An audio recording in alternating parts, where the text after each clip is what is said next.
Gonna talk about what happens when you face your fears. Have you ever done something you really didn't want to do, and then at the end it was like one of the best things you've ever done? I've experienced that many times in my life, whether it was taking cold plunges in the glacier-fed river at Golden Ears in November, December, when the water was like 3 degrees.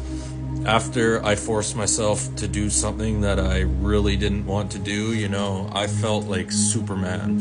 When I was standing on that riverbank after getting out of that freezing cold water, I felt like if I could force myself to do that, I could make myself do anything. Another time in my life where I faced my fears was regarding writing my book. I was a welder for 22 years in the steel industry. I had no idea how to start a book, write a book, get published, get edited, get design. And after 3 years of working on my book, I was finally published on Amazon on April 8th. The eclipse, I might add. How cool is that? You publish your first book and it comes out on April 8th, an eclipse. But you can purchase my book, the e-version, the soft cover, or the hard cover, like this guy here. And when I faced my fears, not knowing anything about being an author or writing a book, this is the end result. So had I caved into my fears and not went ahead, I wouldn't be holding something I never thought I'd be holding. And I just got off of my first live ever. 7 years of making social media content, trying to help people with mental health. And I've never gone live because a lot of the topics that I talk about, they hit close to home and they're not easy to talk about. And all I can say is thank God for editing. But I just got off my first live ever, had 1,000 viewers on TikTok. And, this was a huge fear for me because, a lot of times these topics, like I said, hit close to home, and I have to press the pause button and come back when, I don't have tears rolling down my face. And the last thing I wanted to do was, go live and talk about some of these subjects and just, look like an idiot. So I was facing a huge fear, and just being live in front of a bunch of people. Not only that, I was facing a fear that I really was like, dude, this is your first live.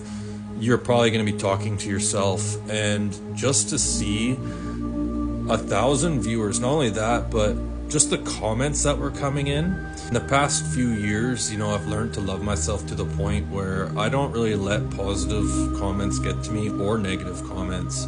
I seek self-validation. But regardless of that, I've pretty much been in hermit mode for probably since 2013, you could say.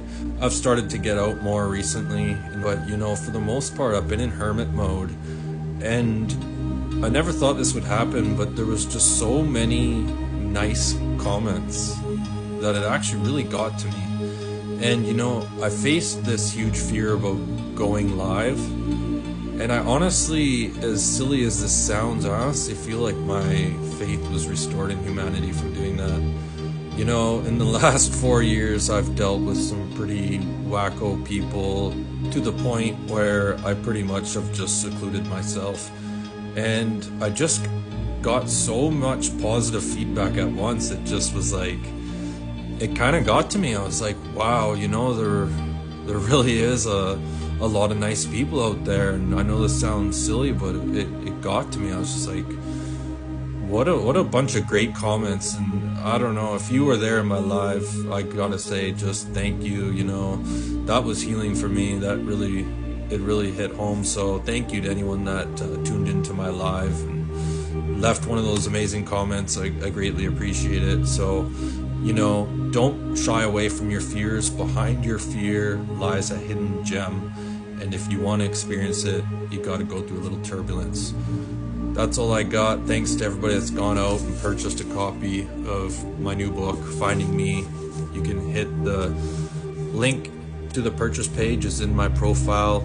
Take you right there in my LinkedIn. That's all I got. Thanks for watching.